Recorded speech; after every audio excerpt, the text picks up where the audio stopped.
Hello and welcome to the Rippling Pages with me, Liam Bishop, crafting and curating the best writers to inspire you and your writing. Now that's what I usually do, but this is some bonus content, and today I'm talking to another curator. Eden Barnes is the owner of Next Chapter Books in Leeds. It's Indie Book Week, it's Leeds Lit Festival, and as you know, I'm from Leeds and I'm based in Leeds. And I just wanted to give listeners a bit of an insight into this exciting literary week in Leeds. So this is a bit new. As you can hear, I'm speaking to Eden in her shop. So a bit of a disclaimer, some of the audio is not as clean as you probably expect. But hopefully, at least, this will give you a bit of an insight into what it's like to run a bookshop in the modern age, and as people prepare for the literary events that are happening in Leeds. So give it a listen, and of course, you already know that indie bookshops are important to the Rippling Pages. We have a bookshop on bookshop.org.uk. All books that are bought from bookshop.org.uk are sourced from independent bookshops like Eden. Of course, as usual, if you enjoy the show, give us a like, follow, rate, review on your favourite podcast provider, or indeed just tell your friends about the show. And indeed, of course, if you are in Leeds, why not give Eden's shop a visit? It's a lovely space in a fantastic historic building, the Corn Exchange. Okay, let's get into it. This is me speaking to Eden Barnes, the owner of Next Chapter Books. I am the owner of Next Chapter Books. We are a small, independent, women-led bookshop in the Corn Exchange in Leeds. I opened the bookshop in February, so I'm really new. And I'm a really small team. It's me, and I've got a couple of other people that work for me at the moment. We are open 7 days a week, so do come and say hi if you're local. I am originally from Scunthorpe, but I've spent the past 10 plus years in working in the civil service in London. And last year, I took redundancy because it was time to follow my dream, and that was opening a bookshop with coffee as well. And how's that been? It's been amazing. It's probably been the hardest thing I've ever done. It is a lot of learning. Starting any business from scratch is the books bit is amazing. I get to speak to publishers, authors, customers all day, every day. But it turns out actually owning a business is so much more than that. I don't get nearly enough time to read all the books I'd like to now. But I'm learning stuff every day, meeting amazing people. So yeah, I feel very fortunate. We love books, and we decide to do something with books, and all of a sudden you don't have as much time as you used to read books. Yeah, totally. I have to remind myself, I sort of have to read a lot for work. I read lots of proofs, which I'm very lucky to receive, lots of books ahead of events, but actually I always make some time for reading for joy as well. So I'll usually have a couple of books on the go, make sure that one of them is something that hasn't been picked for me and it's actually just something from my shelves or something that I'm really looking forward to. So yeah, it's remembering why I do this job, which is actually just because I love reading and always have. And that's what I hope comes through in the podcast. The passion for books comes through in the outlet of the shop. Yeah, and for me, it's about really highlighting voices that people haven't necessarily heard from before. That's why I say I'm women-led. So 80 to 90% of titles on my shelves are by women, but to me that is actually a really diverse range of people. Anyone that identifies as a woman. It's really important to me to highlight authors of colour and women that maybe people haven't picked up from the shelves before. So yeah, I think that independent bookshops are really important for people to find books that you can't pick up at the big chains, the supermarkets. It's actually about bringing those new stories to people all the time. That's really interesting. I think I would say I share similar values, but I don't have as much of a commercial problem for you. What's the challenge of balancing the commercial requirements with those more specific markets? It is really tricky. As I said, running a small business, a micro business, it's a numbers game, it's a cash flow game. And it's really important to me that every single book on the shelves has been picked and curated by me.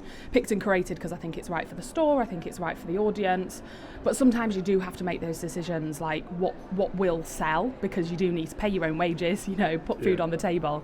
There's a real challenge at the moment with the book talk craze, romantasy. There's a lot of fans of it out there, but I don't know that genre well. So it's about challenging myself as to, where can I still find the diverse voices in that range, still getting people through the door, and also when people come through and say, oh, I really like this book that's a big commercial success. Well, actually, if you liked that, what about this book that you might not have heard from an author or an independent publisher, and sort of trying to help readers that way discover more stories.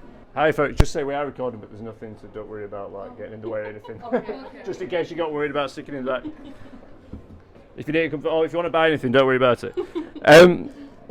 That's a really interesting thing then. So I don't know if that's the kind of experience you get in the big bookshops. What is your responsibility as the owner of this particular bookshop? I think my responsibility, first and foremost, and it's something I'm like ever so thinking about this year, is a safe space for readers. That sounds really sort of throwaway, but it's actually a very important thing. Like, we've never lived in such a divisive world, and actually reading should be for joy, and people should be able to come down and enjoy spaces like this and not have any judgment about what they want to pick from my shelves and what they want to enjoy. So I really see myself as like a safe space for reading joy, as it were. I also think I've got a responsibility to keep bringing those stories to people that they might not necessarily know about or might not know that they needed to read. Books are sort of back, which is so great to see. Everyone's reading again, everyone's picking up books, but we've just got to make sure that when we're diving into new books, they represent the whole country and not just what some commercial publisher or commercial shop might be pushing at you. And when did that happen for you? When did you go, okay, this is, you might not have said but when did you go, okay, this is what it's about? I think for me, it's actually a bit of a personal journey in that I needed to bring joy back to my life. I had spent over 10 years in a very, very stressful job, and I just lost all passion, lost sort of a sense of what I believed in. And when I took redundancy, I just knew that the next job I had to do had to be something that I felt passionate about. And I just hoped that I would be able to bring other people on that journey with me. And if I could show my passion to people, which is what I'm seeing so far, if I can share my passion with people, they'll hopefully respond well, which is really nice.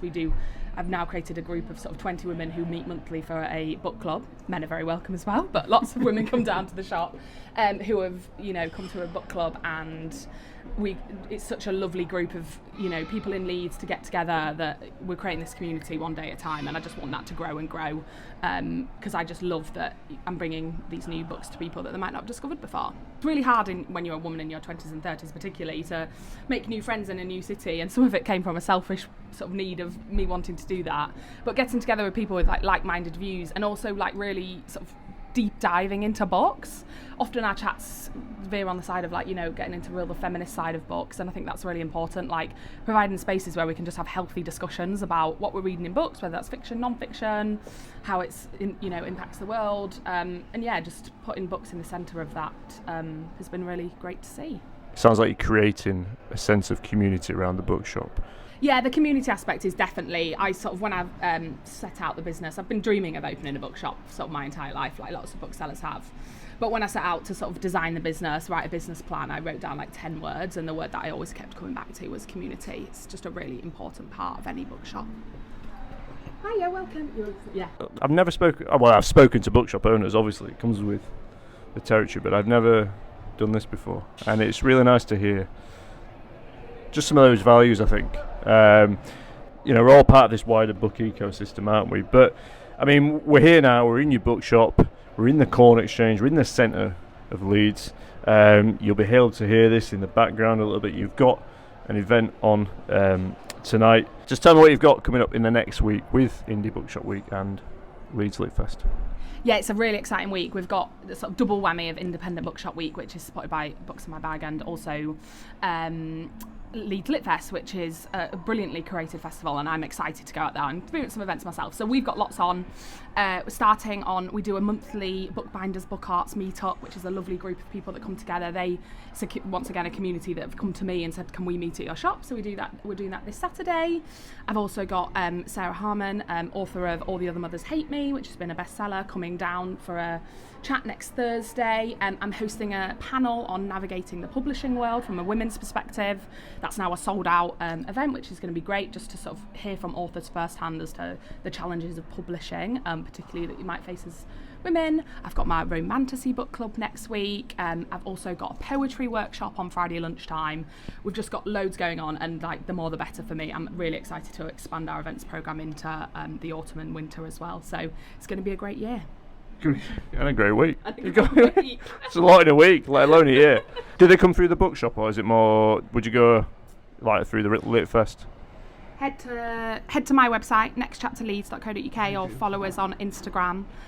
All of our tickets for all of our upcoming events. We've got a fully booked sort of summer schedule. Every Thursday night we have something on, and we'd love to see you here. And what's really important for me to say is my events are for everybody. I know I'm women-led, but I like to say I don't have every book, but I've got a book for everybody, and everybody is welcome here. Brilliant. Thanks, Eden. Yeah, we're in the bookshop. It's a lovely space. It's a very warm space, the lighting, the colours. Eden, I've loved this. It's been a blast. I should do this again. Maybe I can just go to loads of bookshops and I won't doorstop them, but maybe I can just go in and ask them. I've loved this. The problem is I'm going to end up buying more books and they're all going to pile up. Thanks so much for being on Ripping Pages. Thanks so much for having me. You are very welcome anytime.